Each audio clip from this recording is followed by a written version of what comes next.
Um, like I promised you,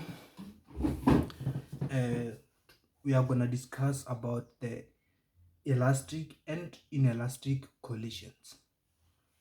So let's start with elastic collisions. We talked about collisions. We said that the objects can collide and stick together, or they can collide and move away from each other. So the elastic collision is a collision where the kinetic energy of the system is conserved. So what does this mean? Look on the left hand side of your screen, or let me put it here. The elastic collision, the kinetic energy before the collision is equals to the kinetic energy after the collision. So the someone might I understand that maybe in 2020 there was a lockdown, and some teachers could not finish the chapters. So what exactly is a kinetic energy? A kinetic energy is an energy due to motion. So anything that is moving has got what we call the kinetic energy. And the formula for kinetic energy, you can use the symbol EK for kinetic energy, is equals to half mv squared, is equals to half of the mass of the object times the velocity squared. So if the two objects collide, you add their initial kinetic energy and then you compare it with their final kinetic energy. If they are the same, then this collision is elastic. So let's talk about the inelastic collision. It's a collision where the kinetic energy of the system is not conserved. So it means that the kinetic energy of the system before collision is not equals to the kinetic energy of the system after collision. So like I always do, I like to do 2 or 3 examples before concluding the video. You will understand what I'm talking about when we do these exercises here. So let's move closer like this here. So let's talk about this here. We have 2 snooker balls here. We have a blue snooker ball and a white snooker ball here. So this snooker ball is they are both 2 kilograms. So this blue snooker ball moves to the right with a velocity of 5 meters per second. It collides with this white snooker ball, and which was initially at rest, so it was not moving initially. So after they collide, this snooker ball stands still. That means it is stationary after the collision, and this white snooker ball moves to the right with a velocity of 5 meters per second. So they might ask us, so they give us the information before and the information after. So they might ask you to verify if this is an elastic collision or inelastic collision. So for you to answer this question here, first of all, you compare their initial kinetic energy and their final kinetic energy. So you say the sum of EK initial is equals to half mv squared initial plus half m2v2 squared initial. You can put 1 here if you like, and we can say half m1v1 squared plus half m2v2 squared. So the initial kinetic energy is, the sum of initial kinetic energy is half mv, half of 2 times 5 squared plus half of 2 object 2. And I forgot to mention that kinetic energy is a scalar quantity. It does not have direction, so you do not have to worry about directions here. So and it is measured in joules, capital letter J.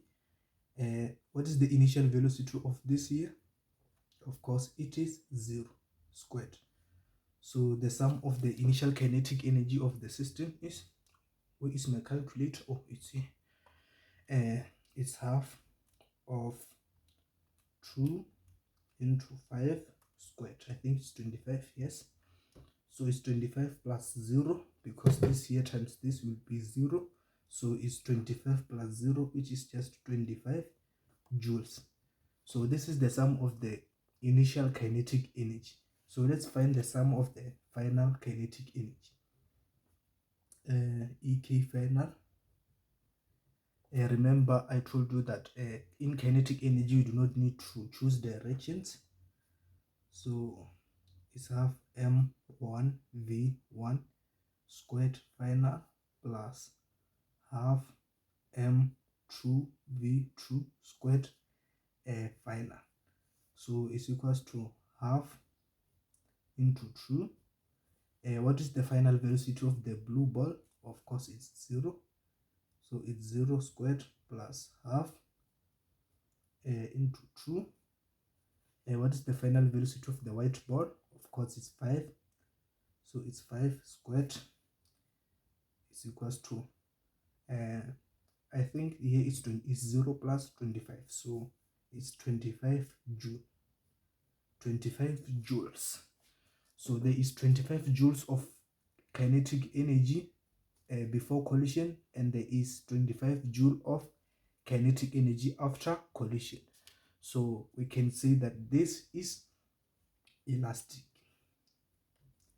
elastic collision.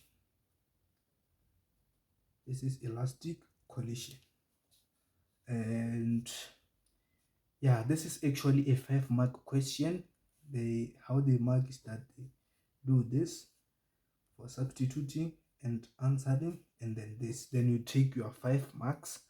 And yeah, we'll discuss about this. I wanted to say something, but I will say it after the video. So let's do another example here. We have a bullet of mass 0.05 kilograms. It is moving to the right with a velocity of 500 meters per second. It strikes the 2 kg block, which was initially at rest, and then after the collision, this bullet here is stuck inside the block, and together they move to the right with a velocity of 8 meters per second. So this is before, and this is after. So the bullet is stuck inside the block after the collision, so together they move to the right. So is this collision elastic or inelastic? So you cannot just say elastic or inelastic. You cannot just guess. You have to compare the initial kinetic energy and the final kinetic energy. If they're the same, then it's elastic. If they are different, then it is inelastic. So let's do the sum of the EK initial is equals to half m1 v1 squared initial plus half m2 v2 squared initial. So it's equals to half 0.05. Remember that the mass must be in kilograms. 0.05 into 500 squared plus half of 2 into 0 squared. 0 squared is equals to, if they give you mass in grams, you must convert that mass into kilograms. So it's half of 0.05 into 500 squared plus, as this 0 here will make everything here to be 0, so it's plus 0, and I get a kinetic energy of 6,250 joules here. 6,250 joules. So this is the initial kinetic energy before collision of this system here. So let's compare it with the sum of the final kinetic energy is equals to half m1 v1 squared final plus half m2 v2 squared final. Do not forget the squared is equals to half, or let me substitute here, half 0.05. So what is the final velocity? It is 8. It is 8 squared plus half 2 into what is the final velocity of this block here? So it is also 8 squared. So let me punch this into the calculator. So it's half of 0.05 times 8 squared plus half of 2 into 8 squared. I get a value of 65.6 joules. So you can see that the initial kinetic energy of the system is greater than the kinetic energy of the system after the collision. So if they are not the same, then we can say this is inelastic collision. We can say therefore inelastic collision. Another name for inelastic collision is the plastic collision. If you don't want to say inelastic, you can say plastic collision. So someone might ask, but what happened to the energy? How come we have an initial energy of 6,250 joules and we end up with an energy of 65.6 joules? What happened to the rest of the energy? Well, this bullet here must have an energy, so it loses energy when it enters this block here. It loses energy, and it also loses energy when it strikes the other end of this block here. And another way it loses this energy is by sound. If you take a gun and shoot a block, you'll hear a sound. So that energy there is converted into sound energy. And you know that after the bullet strike here, we'll have a hole here. So this bullet here must have enough energy to create a hole here. So it loses energy due to sound and due to deformation of this object here. So we can say that if the kinetic energies are not the same, then we have an inelastic collision. But in real life or in real world, we do not have elastic collision.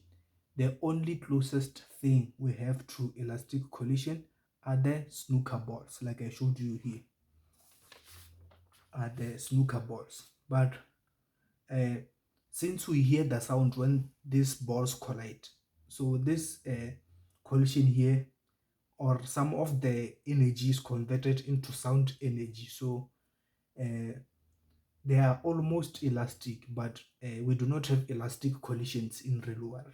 So, and like if you refer back to grade 10, if you did the conservation of energy, it states that the energy cannot be created or destroyed, but can be changed from one form into another. So the kinetic energy is changed into the sound energy, and the deformation, the energy that causes the object to deform. So like here, there will be another energy on this surface here that will cause this system here to slow down, the friction force here. So when the object slide, we have a heat there. If you take your hands and you rub them together, you will feel a heat here and you will feel a sound there. So we have a heat energy and then we have the sound energy. So this is what really happens here. I think we are done with momentum, and what we are left to do is to discuss graphs. After discussing graphs, then we are done with momentum and we can do the question paper questions and all of that. So I will see you in the next video where we'll be discussing the graphs of momentum, and then we will move to another chapter. So thank you for your time. I will see you next time.